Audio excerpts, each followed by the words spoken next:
मरते हुए कर्ण को भगवान परशुराम जी ने अभिमन्यु वध का एक ऐसा रहस्य बताया था जिसे सुन आपके होश उड़ जाएंगे। तो मित्रों, यह घटना महाभारत युद्ध के 13वें दिन की है। युद्ध के 13वें दिन गुरु द्रोणाचार्य ने पांडवों के लिए चक्रव्यूह की रचना की थी, क्योंकि द्रोणाचार्य जानते थे इस चक्र को भेदना सिर्फ और सिर्फ अर्जुन को ही आता है, और अर्जुन उस समय दक्षिण दिशा में समशतकों से युद्ध में व्यस्त थे। दरअसल द्रोणाचार्य ने यह चक्रव्यूह युधिष्ठिर को फंसाने के लिए रचा था, और जैसे ही युधिष्ठिर चक्रव्यूह की ओर बढ़ने लगे तभी अर्जुन पुत्र वीर अभिमन्यु ने कहा, रुकिए काकाश्री, आप ये चक्र नहीं भेद पाओगे, इसलिए मैं चक्रव्यूह में प्रवेश करूंगा और आप सब मेरे पीछे आना। यह सुन युधिष्ठिर ने कहा, क्या तुम्हें चक्रव्यूह भेदना आता है?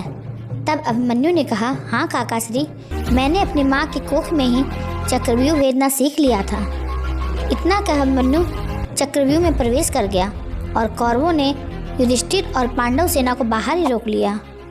वीर अभिमन्यु ने चक्रव्यूह में प्रवेश करते ही कौरवों में हाहाकार मचा दिया और कौरवों के महान से महान योद्धाओं के छक्के छुड़ा दिए।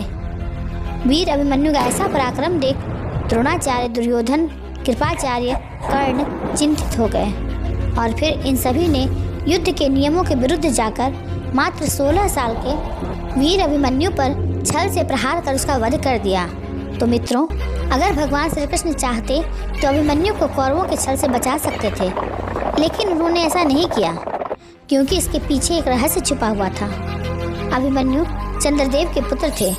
एक बार जब देवताओं ने निश्चय किया कि सभी देवता अपने अपने पुत्र को पृथ्वीलोक पर भेजेंगे, तो चंद्रदेव ने यह सुनकर मना कर दिया, क्योंकि वह अपने पुत्र से बहुत प्यार करते थे और उसे पृथ्वीलोक पर भेजना नहीं चाहते थे। लेकिन देवताओं के आग्रह पर चंद्रदेव अपने पुत्र को पृथ्वीलोक पर भेजने के लिए तैयार हो गए। लेकिन चंद्रदेव ने एक शर्त रखी कि मेरा पुत्र बहुत ही अल्प समय के लिए ही पृथ्वीलोक पर जाएगा, और चंद्रदेव ने अर्जुन पुत्र वीर अभिमन्यु के रूप में अपने पुत्र को पृथ्वीलोक पर भेजा था।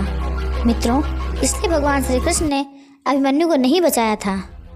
तो मित्रों, अब चलते हैं वीडियो के प्रश्न की ओर कि भगवान परशुराम जी ने मरते हुए कर्ण को क्या रहस्य बताया था।